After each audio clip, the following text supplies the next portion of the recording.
we are pleased to welcome Professor John Preston of the University of Reading, and he will speak about Kuhn's paradigms and their detractors. Thank you, Daphne, and thank you to Joanna. Thank you to Joanna for the invitation to this excellent conference.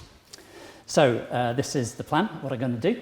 I'm going to give an overview which will overlap to a certain extent with what Rob Iliff said this morning about what Kuhn said about paradigms, normal science, and scientific revolutions. I'm going to look at the clarification he made to the concept of a paradigm in the 1969 postscript to his book. I'm going to look quickly at why certain philosophers and historians of science don't use the concept of a paradigm, because there's certainly a constituency like that. And then I'm going to come on to the main topic of my talk, which is different kinds of critiques of Kuhn. So this will follow what I call Kuhn's paradigm critics, that is, philosophers and historians of science who did take issue with the concept of a paradigm or closely connected ideas within Kuhn's philosophy. And we shall work up to look at somebody who's already been mentioned and had a very different approach to philosophy of science from Kuhn. We shall work up to Karl Popper, and then I shall summarize. So this is the book we're talking about in now it's 4 editions, 1962, 1970, where he added this important postscript, 96, and the most recent 50th anniversary edition. I think I'm not going to be corrected if I say that this is the largest selling, or perhaps just one of the largest selling academic textbooks of the 20th century. So, Kuhn presented the idea of paradigm in chapter 2 of his book, connecting it there very closely with his notion of normal science. A paradigm, he says, is an achievement which shares 2 characteristics. Firstly, it is sufficiently unprecedented to attract an enduring group of adherents away from competing modes of scientific activity. And at the same time, it is sufficiently open-ended to leave all sorts of problems for the redefined group of practitioners to resolve.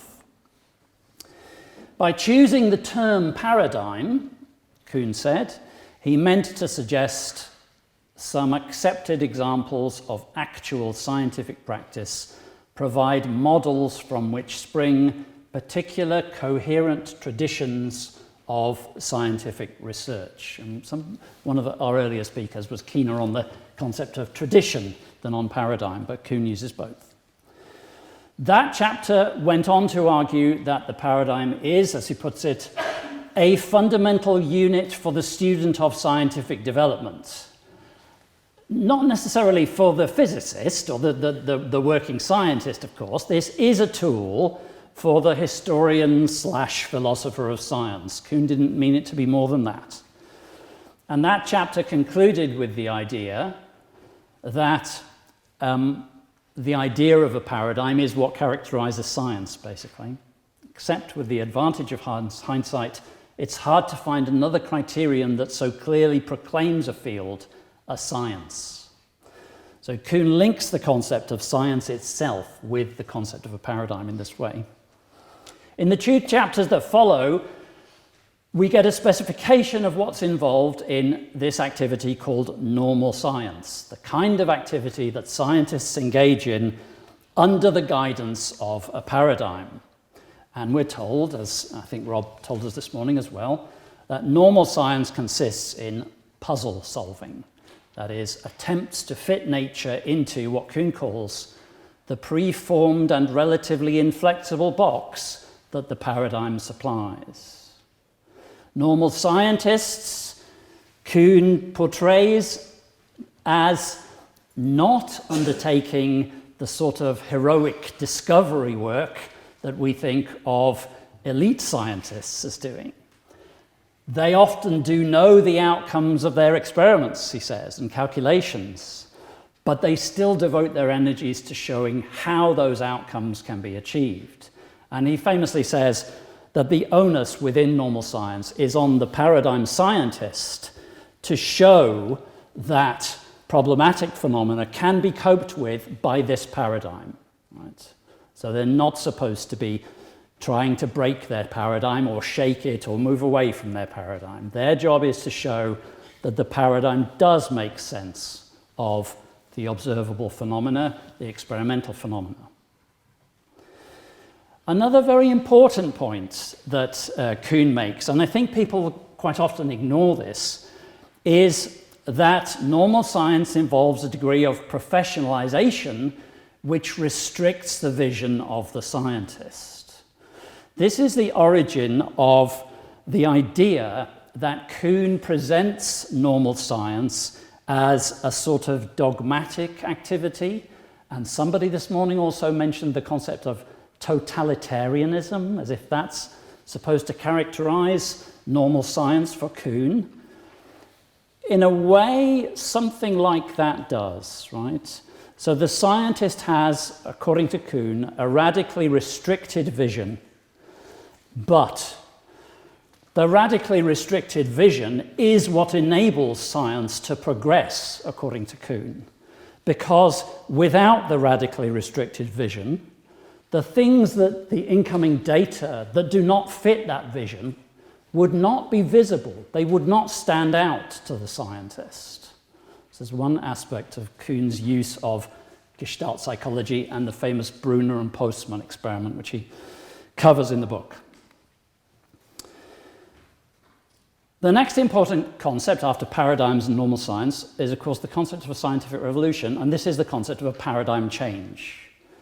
So crises that are brought on by a mismatch between theory and observation or theory and experiment are usually massaged away in Kuhn's vision of normal science, because usually scientists working under the paradigm are successful in showing that the paradigm can be fitted to them, possibly by adjusting the paradigm in relatively minor ways.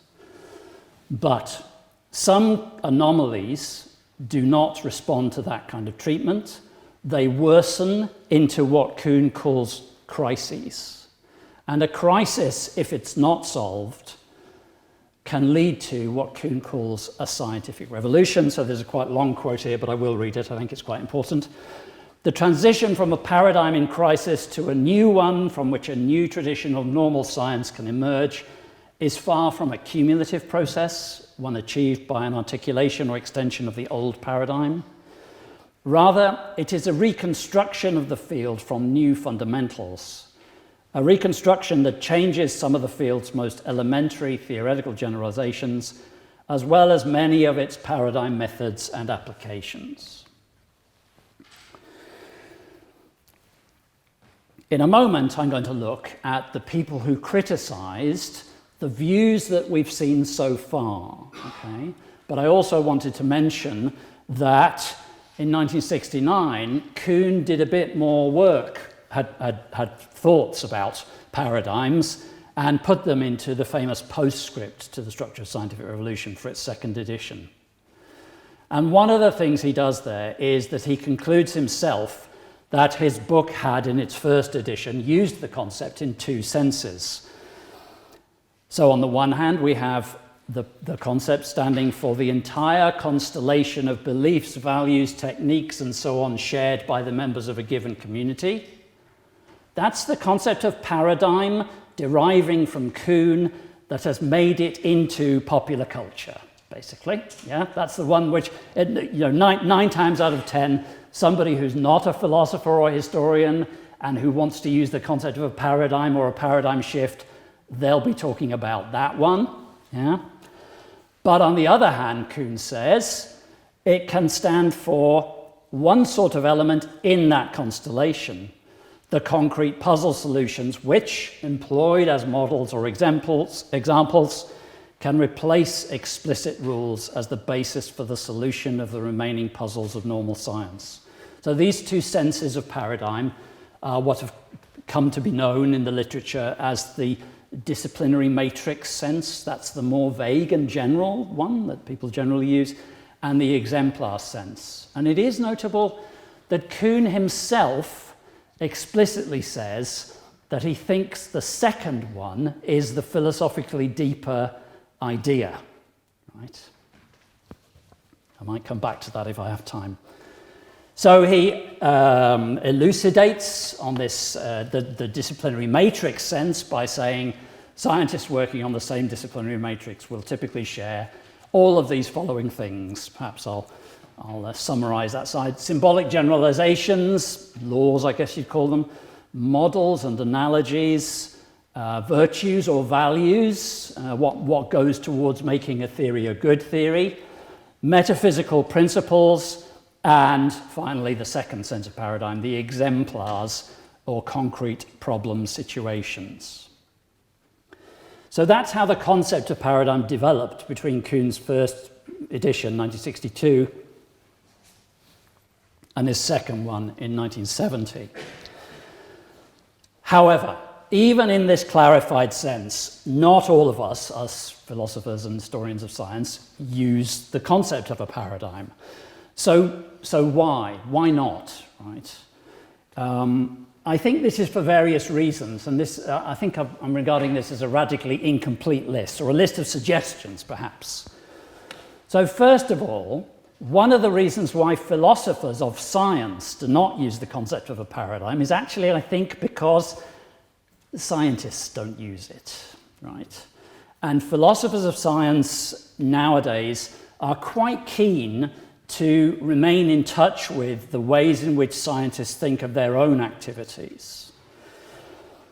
Notably, for why do scientists not use it? I'm not quite sure the answer to that question, but it is notable that Kuhn's work has been critiqued by physicists themselves. So, for example, you might know of the existence of several articles by Steven Weinberg, in which the contemporary physicist, really has quite a strong critique of, a strongly worded critique of Kuhn's philosophy of science. And I think that is quite influential in turning scientists off the notion. Secondly, the idea of a paradigm is a more detailed and focused notion than the notion which philosophers and historians typically work with, which is the notion of a theory. And thus you might think, well, we don't need it in order to answer the questions we're interested in. And thirdly, the notion of a paradigm, I think it's right to say, has its most natural home in the philosophy of physical science, which we're concerned with today, as opposed to biological science or psychological science or other areas of science. It has its point of application in those sciences where mathematical exemplars are prevalent. And where there are fewer mathematical exemplars, it's not quite as easy to see what a paradigm is, I would say. However, main thing about this slide, not using the concept of a paradigm does not mean that you have some kind of critique of it, right? So the fact that it's not used by contemporary philosophers and historians of science, or some range of them, does not mean they necessarily have something against it. So structure of scientific revolutions was criticized from various directions, and not all of these critiques pertain directly or centrally to Kuhn's notion of a paradigm. And my brief today was about the notion of a paradigm. So what follows is going to be about critics of the concept of a paradigm. But there are other critics as well, right? So some critics were happy to use or at least admit the new concept, but they took issue with something Kuhn said about paradigms or with some other aspect of his views. Others famously leveled very general accusations that Kuhn must be some kind of irrationalist or relativist, or even in the extreme, some kind of metaphysical idealist. And these accusations were brought on not by the concept of a paradigm itself alone, let's say, but by the way Kuhn characterized progress through scientific revolutions in the famous 10th chapter of Structure of Scientific Revolutions, the notorious world changes thesis. So from this point onwards, I'm going to concentrate on critiques of the concept of a paradigm itself. I'm also concentrating on philosophers who at least had some concern with the history of science. That doesn't cover all philosophers of science, even. So I'm going to look quickly at several of the first generation of critics of Kuhn's notion. So the people involved: Norwood Russell Hanson, Dudley Schaperi, Margaret Masterman, Stephen Toulmin, Popper's students and fellow travellers in certain respects. All of those people weighed in to Kuhn fairly early, and almost all of them are represented in this volume called Criticism and the Growth of Knowledge, edited by Imre Lakatos and Alan Musgrave, which was the outcome of the 1965 International Colloquium in the Philosophy of Science at Bedford College, London, which Karl Popper famously orchestrated. Right? He brought Kuhn over, and there, in that context, Kuhn was critiqued by various Popperians, including Popper himself, and others too, from different strands in philosophy of science. So Hanson, Norwood Russell Hanson, who also was mentioned this morning, can't remember who, but by whom, was the reader of Structure of Scientific Revolutions for Chicago University Press and was generally very positive about the book. He had one central complaint. He complained that the notions of paradigm and scientific revolution had been intertwined there so tightly that it became a tautology to say that there are no scientific revolutions except those that result from the overthrow of a paradigm. Right? And Hanson complained about that because he thought that it was an important and, for the most part, true substantive thesis about the history of science. Yeah? So not a tautology, but an important, perhaps you'd say nowadays, an explanatory thesis. But Hanson also thought he could give some examples, both of scientific revolutions that had not resulted from the overthrow of a paradigm, and of paradigms that had been overthrown without their having undergone a scientific revolution. Margaret Masterman is a famous philosopher and linguist made a very important contribution to computational linguistics. And she wrote a short paper about Kuhn's concept of the paradigm. She is the person who famously diagnosed or claimed to detect that Structure of Scientific Revolution uses paradigm in not less than 21 senses, right? Now, if you look at her paper, she doesn't really mean that very seriously, okay? I don't think she would really say that the notion is 21 ways ambiguous, and she certainly doesn't establish that. She does show that Kuhn says a lot of different things about paradigms that can be grouped into different categories. That's fair enough. But even Masterman herself eventually settled on the idea that there were probably three senses of paradigm operating within Kuhn's book. So she identifies a metaphysical notion, which she calls the notion of a meta-paradigm, a sociological notion, and notably more vaguely, actually, in her text, what she calls a concrete notion of a textbook or classic work, which I guess would align with how we now think of the exemplar sense of paradigm. But she, again, was relatively positive about Kuhn's book. This was a criticism, but a friendly one, I would say. Stephen Toulmin, important US philosopher and historian, British, and then moved to the US, philosopher and historian of science, he argued that while conceptual transformations certainly had taken place in the history of science, and that it was a merit of Kuhn's book to have pointed that out, no legitimate philosophical thesis about the function of established conceptual schemes showed that dogma was involved in scientific research. What Toulmin mainly had in mind here was something that, by the time of Kuhn's book, he had largely moved on from, his initial way of putting one of his ideas was that scientific research involved dogma. He went off that way of putting it, and Toulmin, I think, legitimately took issue with that notion. Toulmin also, rather in the way that Hansen had tried to get Kuhn to clarify the concept of a paradigm, Toulmin insisted that the notion of a scientific revolution was merely a descriptive label and not an explanatory one. And he also notably took issue with what I think is the strongly discontinuous flavour of Kuhn's account. So this is something that I would say gets moderated in Kuhn's later work. But in Structure of Scientific Revolutions, there is quite a strong sense that a scientific revolution, if you remember that quote from a few slides ago, really is a reconstruction of the field from fundamentals. In other words, that everything's being, as it were, thrown away somehow.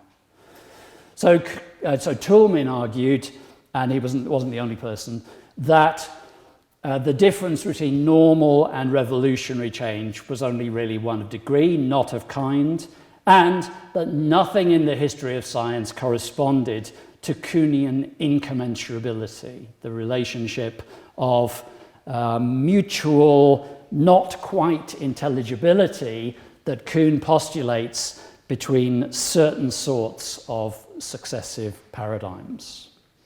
Toulmin also thought, and his critique in this way was a friendly one again, that Kuhn himself was moving towards these same sorts of conclusions, and I think he's right. So now I come to the most high-profile critic of Kuhn's views, the person who'd arranged the Bedford colloquium in order to stage this confrontation with Kuhn, as it were, Karl Popper. Yeah? Popper agrees with Kuhn about certain sorts of things. So, for example, he agreed with Kuhn that, and this is a quote from Popper, normal science, or as Kuhn calls it, the normal work of a scientist, presupposes an organized structure of assumptions or a theory or a research program needed by the community of scientists in order to discuss their work rationally. He also allowed Kuhn's distinction between normal and extraordinary scientific research. But he did not like the way in which Kuhn had portrayed normal science, or rather, he did not like the fact that normal science exists. Because although Popper admitted its existence, he says, the normal scientist, as Kuhn describes him, is a person one ought to be sorry for. And according to Popper, that's because the normal scientist is somebody who has basically been indoctrinated, been taught in a dogmatic way. So Popper's article, Normal Science and Its Dangers, in that same collection, argues that normal science does exist, but that it is, and surely this is the apogee of this kind of critique, a danger to science and indeed to our civilization. Somebody earlier mentioned that Kuhn can be thought of as a figure who is, as it were, participating in the Cold War, right? But how much more so for Popper, and it does hang on this sort of thing that Popper says.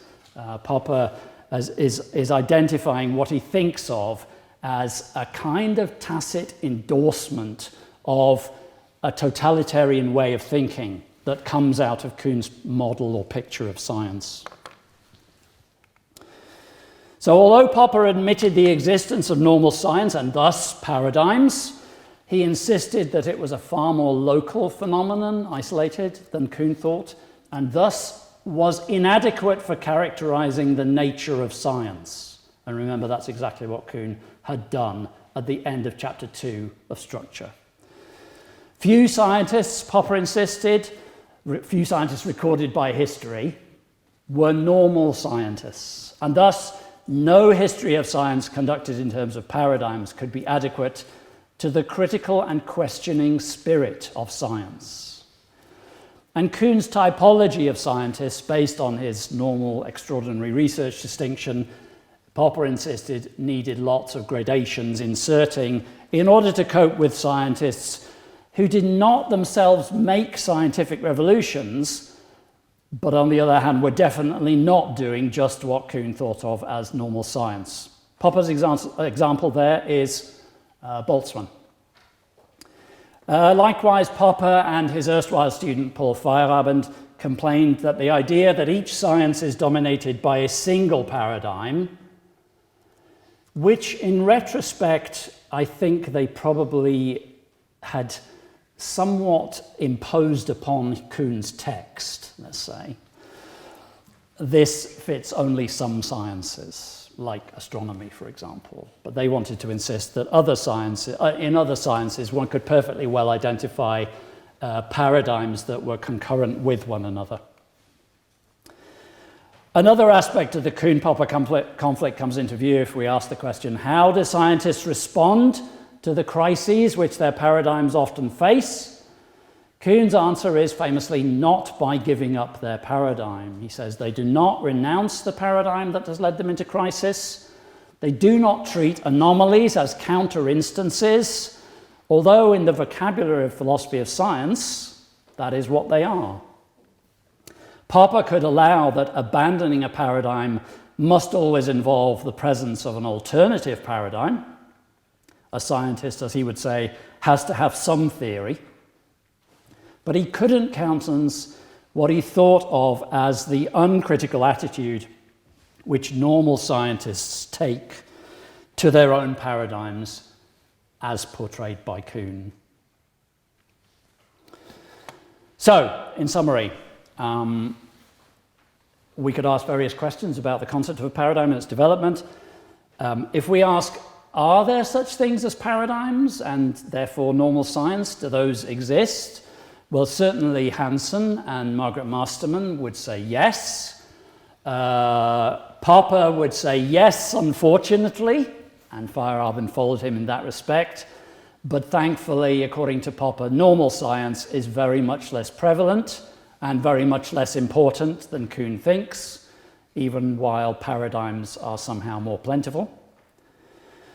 Some people answer the question, no, there aren't such things as paradigms. I think really that Toulmin should be understood in this way because he just thinks there's no good distinction between normal and revolutionary science. He was very keen on the idea of a continuous picture of scientific development. And later on in his career, Toulmin was one of a number of philosophers of science who tried to develop an evolutionary way of thinking about science. And of course, if you know Kuhn, he does as well, in a way, too. Finally, supposing paradigms do exist, do they change in the way that Kuhn thought they did? In other words, the revolutionary way? And I think the answer there that at least one of the people I've discussed would give, Nord Russell Hansen would say, no, not always. Thank you very much.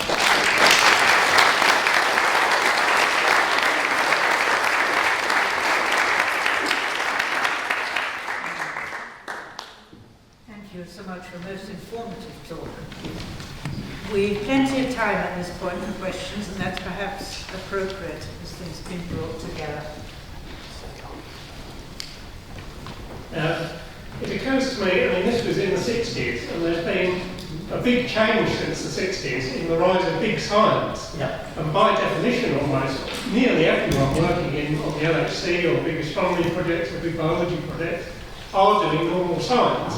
So I'm not sure I really buy Popper's argument that that's a bad thing, but really that's almost all of science now in a way which it really wasn't up until the 1960s. So have these ideas really developed since the 60s in the light of how science has actually gone since then? Okay, good question. Right, so what I would say about that is this.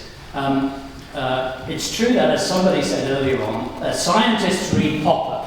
Popper is the scientist's philosopher of science. Why? Because Popper represents scientific activity as a sort of heroic quest for discovery.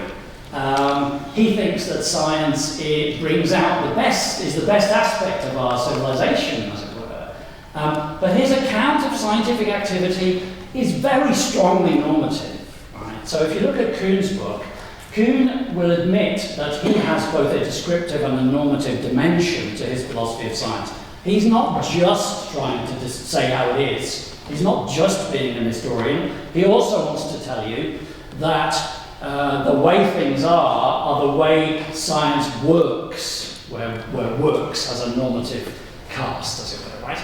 But Popper is interested, firstly, primarily in what we would think of as scientific heroes. He's not interested in people working on the linear accelerator project. In other words, most of the people whose day-to-day activity falls under the description science of one kind or another are not really people who Popper is speaking about. Popper is speaking about the revolution makers and perhaps a tier down from those people as well. Okay? But also his account is just so strongly normative because he recognises that science isn't always as critical as he portrays it as being, but that's his ideal, right, for science. And so Popper's philosophy of science is something which I would say is a lot less in favour among philosophers and historians of science nowadays than it was back in the 60s. Popper was Kuhn's major opposition back in those days. There are still people in the Popperian tradition, there's no doubt about that, but they are no longer anything like as dominant, even in this country, where they used to be completely dominant, as back in the 60s. And that's partly because philosophers themselves are, I think, have tended to withdraw from thinking that they can be quite as normative as Popper wanted to be. Quite as much, they no longer have the confidence that they can, as it were, tell scientists how science should proceed. Which seems fair enough. Someone else here. As a lay person, can I ask you the following question? When Kuhn comes out with these ideas, especially about normal science, is that the result of interaction with scientists in the cold phase, or is he sitting in a chair with a pipe and thinking about it? Well, Kuhn's career was in physics before he went into teaching history of science. I understand that, but of course in science there are different people with different ideas, and I'm just wondering whether an interaction took with probably a larger part of science in the cold phase, rather than based on his own experiences. So I think that John Heilbronn might be the person to whom that question would be better addressed, because he worked with Kuhn and therefore has a better chance of saying whether Kuhn was, in touch with scientific communities in that way. I mean, my understanding is that beyond his career in physics itself, he was involved in the History of Quantum Mechanics project, which was an important multidisciplinary project for studying sources in the history of quantum mechanics, and thereby he interviewed an enormous number of people who were involved in the quantum revolution. Now, of course, it wasn't working in a laboratory. He wasn't himself developing physical theories, but surely that's too much to ask. I don't think one can represent him as somebody who is, as it were, detached from the cold face of science. Yes, thank you for the talk, first of all. And my question is, maybe you've already outlined sort of two concepts of paradigm. One is exemplar, one is sort of disciplinary matrix. Yeah. But I think later Kuhn goes on to say that even when we just take the concept of the disciplinary matrix, it's not this global concept that every scientist sort of follows one paradigm, but there's also a smaller notion of just a research group, or I think at some point he has the figure of like less than 100 people. So I wanted to ask about whether you think that notion of paradigm still has application, and what the last notion, the more specific notion, disciplinary matrix. So that is one of the later modifications that he makes to this concept, and I think that he does that in very direct response to other historians of science. And I think Kuhn was well aware that the concept of a paradigm is a tool for historians and philosophers of science to develop, and therefore it can be changed in these ways. If we find that it needs refining in that way, that's not a problem for him, I think. I think he can also concede without too much of a problem that if it's not the tool that you find works for you as an historian or philosopher, then fair enough, right? So there was some discussion earlier of whether, as it were, the notion of a paradigm, as Plato would call it, cuts nature at its joints, as it were, is the single, metaphysically correct way of dividing up the history of science. I mean, Kuhn was strongly invested in his notion of a paradigm, but the way he's thinking, I don't see that he's going to want to say that at any point. I think he's going to be more pragmatic about that concept, and therefore would say there's no problem with it. If we find we need to refine it in these ways, that's progress. Given that lots of these problems are trying to solve earthly matters, that we've then digressed into the science, is there not a merit in having a specific discipline of paradigm analysis, particularly given the fact that now AI is taking over? And if we can analyse the mathematical rules governing paradigms, then we can rapidly analyse paradigms very quickly, we can address multiple problems very quickly, and progress things commercially and scientifically. Okay, wow, there's a lot packed into that question. I'm not quite sure where to start responding. Kuhn himself thinks that paradigms are not a matter of rules. From the book onwards, he takes paradigms to be supplanting the notion of rules in this way of looking at science, right? So he doesn't want to say that scientists are rule followers. It's rather, the picture is rather that they are trained to think in a certain way, in terms of a certain gestalt, as he might have said in the earlier picture, but it's not a matter of them consulting rules. However, so what can paradigm analysis be if it's not uncovering, as it were, rules? Then of course there might be something else that plays that sort of role, as it were, or similar sort of role. And did you have in mind that this would be an activity that scientists within the paradigms themselves would engage in, or that historians or philosophers would engage in from outside, or what? Commerce. Sorry, commerce? Yeah. Oh, okay. Okay. All right, so is the idea that one might be able to analyse, say, scientific activity from an outside, from a commercial point of view, and thereby discover what? Some sorts of constitutive rules that are being used in paradigms? I mean, to some commercial end, I don't. Well, it would seem from what you're saying that paradigms do potentially have fundamental rules which we haven't actually really properly studied, and that in itself they're applicable across multiple disciplines. I mean, in a way, Kuhn thinks not, right? Because he wants to connect the notion of a paradigm to the notion of a scientific community.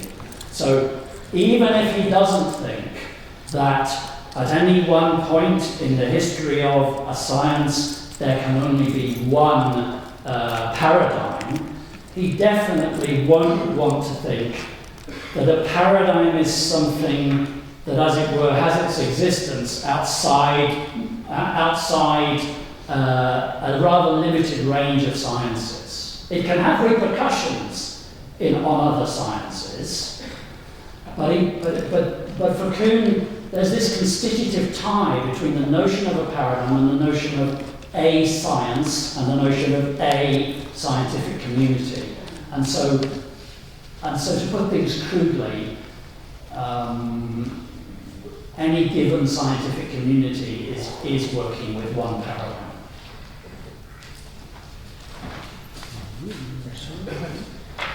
Hello. Hi. You mentioned that one of Kuhn's critics, or possibly Kuhn, was saying that you could possibly have two paradigms at the same time. Yeah. And Kuhn admits that. Sorry? Kuhn admits that in some places. Yeah, I can see that for somewhat undulated areas that could be fine.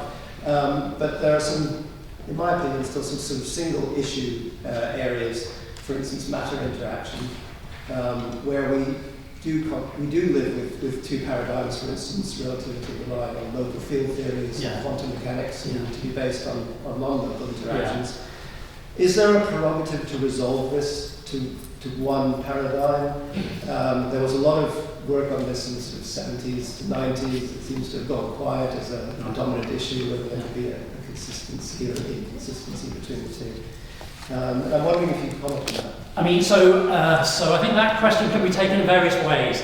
One way of taking it would be, is there in science some general impetus towards unification of theories? Do scientists prefer to have theories of across different domains unified? And I think the answer is often yes, as it were. So there is some kind of, but that does kind of depend on other factors as well. So if you think back to the beginning of the 20th century, then I think it's true to say that physicists, for example, people like Poincaré, were perfectly happy with the idea that physics was fragmented into a certain set of disciplines, and there was no need to unify these fragments into a single theory or unified theory or theory of everything, as people now call it. But there's a lot more to say. Thank you for the very informative talk. And then, so I personally found Kuhn's notion of normal science to be very interesting. So my question would be that would Kuhn thinks that is it would be the attitude a scientist should adopt should start with as a normal science, and then during the process of experimentation and observation, they would gradually move to a, revolutionary thinking, and then, but it's always a healthier attitude to start as adopting the current paradigm. Okay, so good question. The answer is no, as far as I can see. Right, so one important aspect of Kuhn's views that hasn't yet been brought out as much as it might have been brought out is that Kuhn thinks that scientific revolutionaries are revolutionaries despite themselves, right? They are not the people who are struggling to overthrow a paradigm. So if you look at his works on astronomy and on black body theory, the big name scientists there, who we think of as the people who made those revolutions, Kuhn portrays largely as classicists. They were classic scientists in the classic tradition of their subject, who just as it were happened to be the people who made certain adjustments to the classical framework, not wanting to be revolutionaries, but these adjustments were the things that brought on the revolution, despite these guys not wanting that to be the outcome. So I don't think there's any, I'm willing to be corrected, but I don't see any sense in which Kuhn thinks scientists ought to start out as rule followers, as paradigm, as normal scientists, and then, when they get a bit older, they can start being revolutionaries. I don't think that's the picture at all. The logic of Kuhn's position, to me, seems to dictate that scientists must be paradigm scientists. They only get pushed into being something that in retrospect is something other than a paradigm scientist in one of these phases where their paradigm is in such trouble that the whole thing is effectively falling apart from them. They cannot fit it to the data anymore.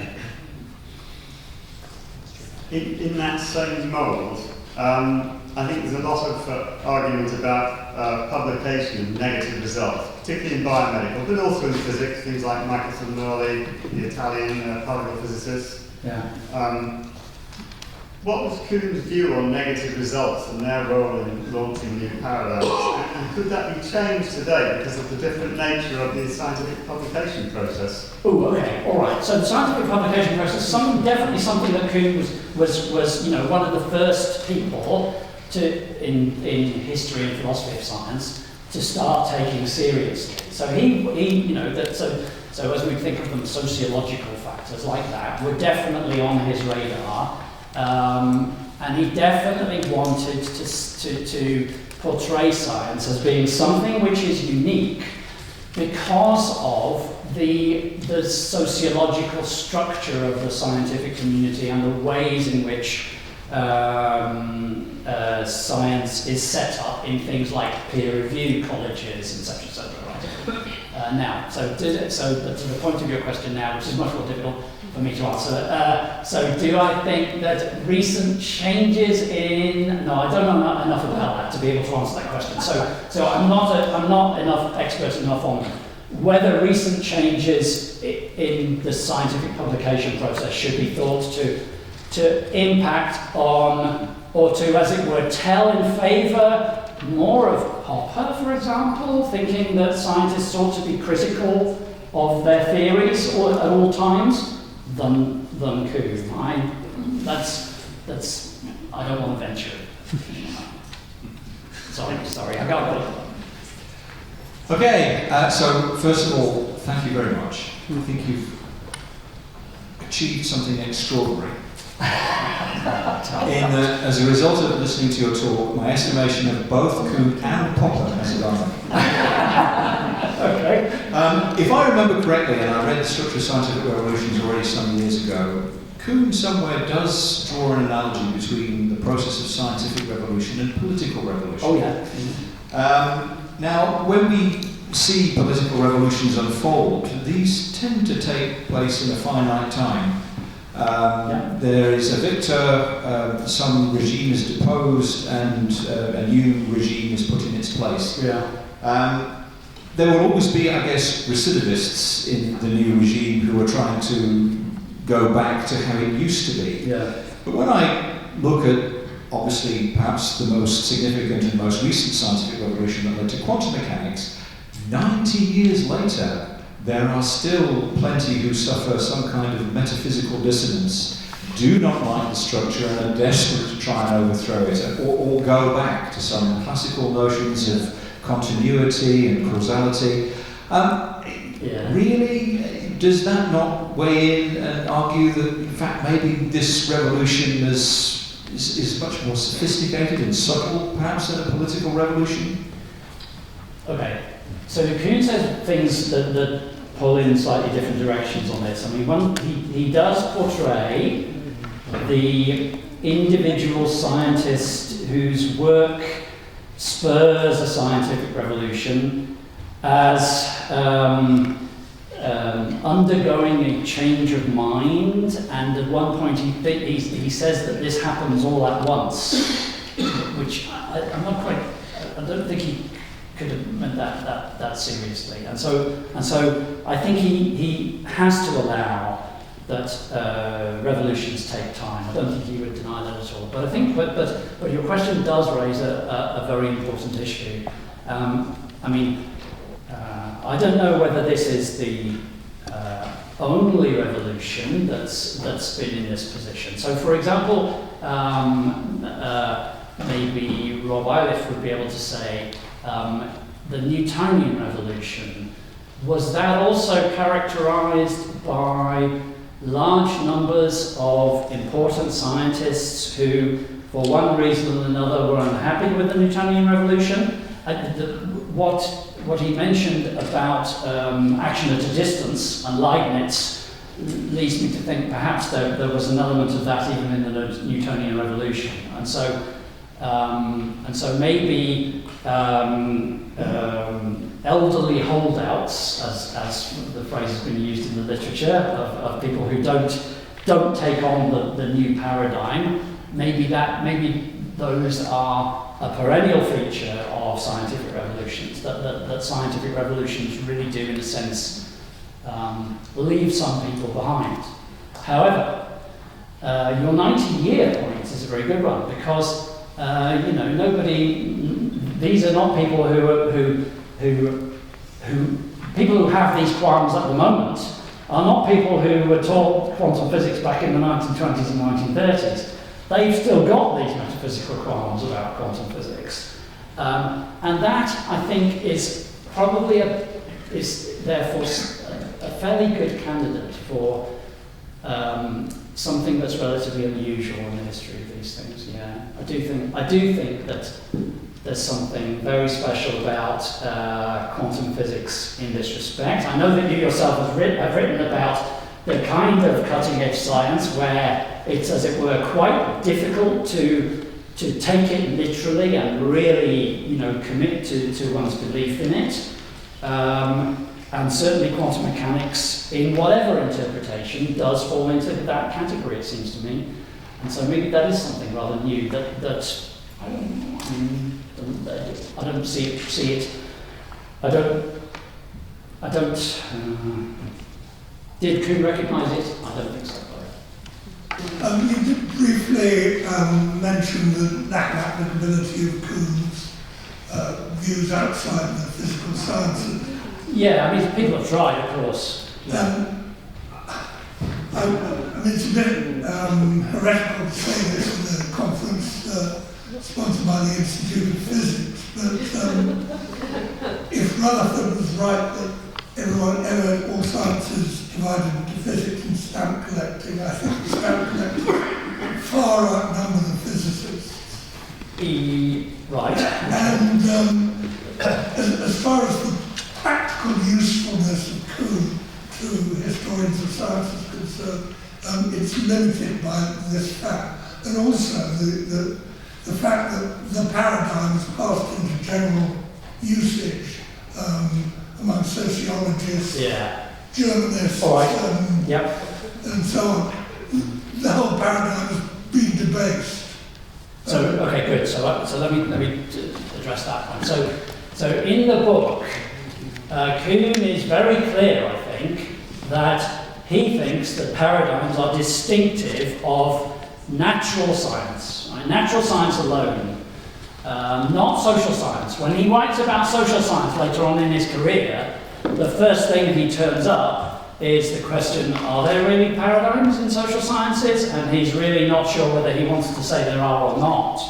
So all of his sociological followers, who in general he was not that happy to have, all of his sociological followers who wanted to say, oh, now we've got the recipe for turning our discipline into a science, what we need is a paradigm, right? Kuhn would I think, not have any sympathy with that at all. But the other thing I'll say about it is this. Unfortunately, having said that, Kuhn in his own book uses the concept of an epistemological paradigm, which is like, so there's a paradigm in philosophy? Have you heard that?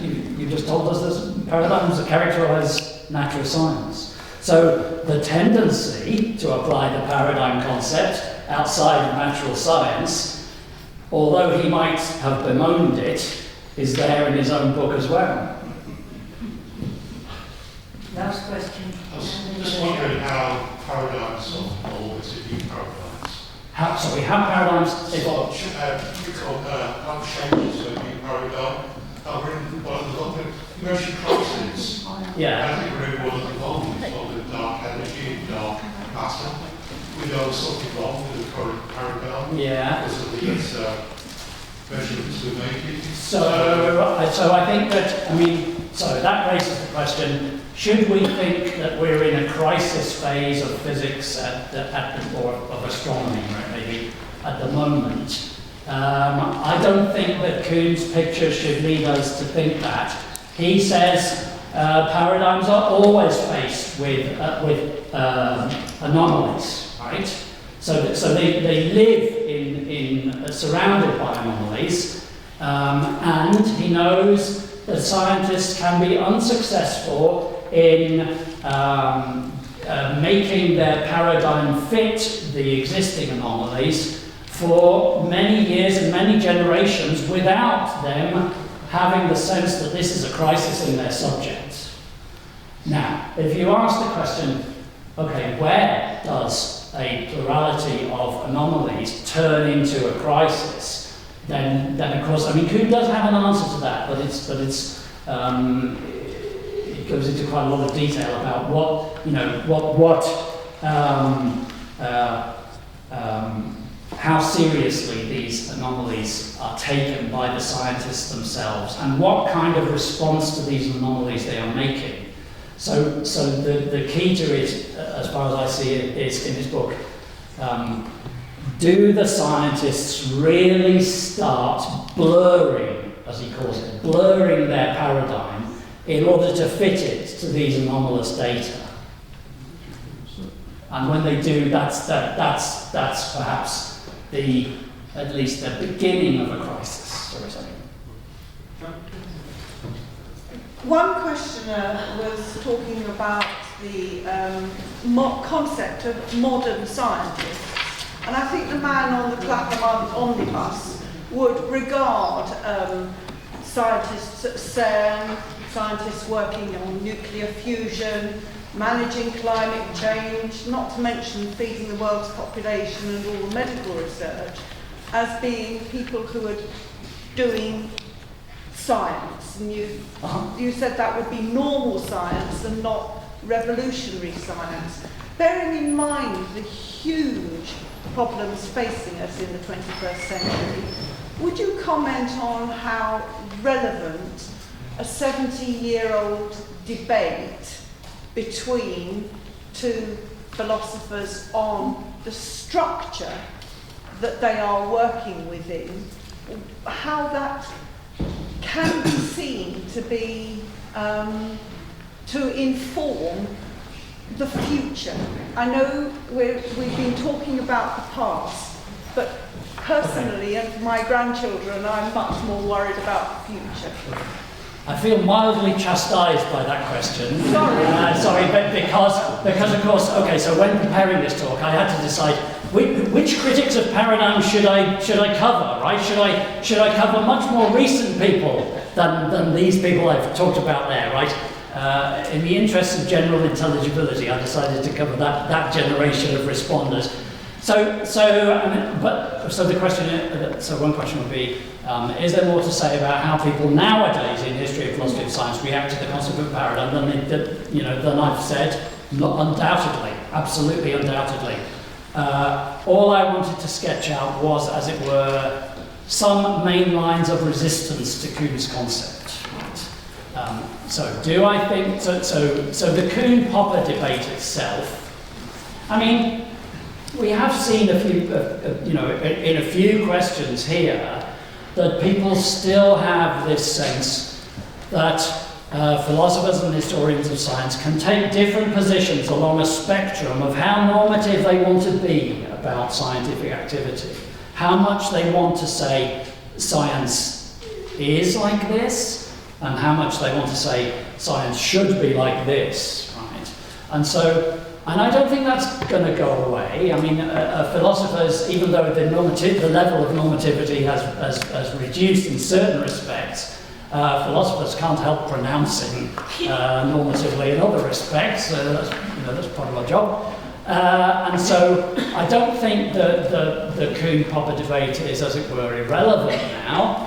I certainly think one could try to address questions like the first part of your question about issues like climate science and things like that. One could certainly come at those issues with the sorts of concepts that these different philosophers of science developed, but also, of course, concepts that are developed by more recent philosophers of science too.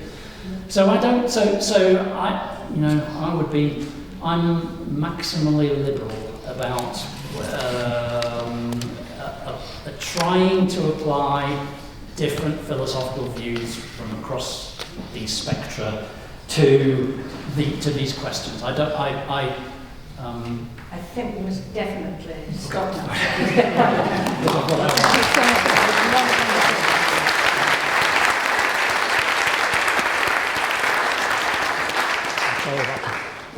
Can people be thinking of coming back by 25 past so we can start very promptly at half past the last session?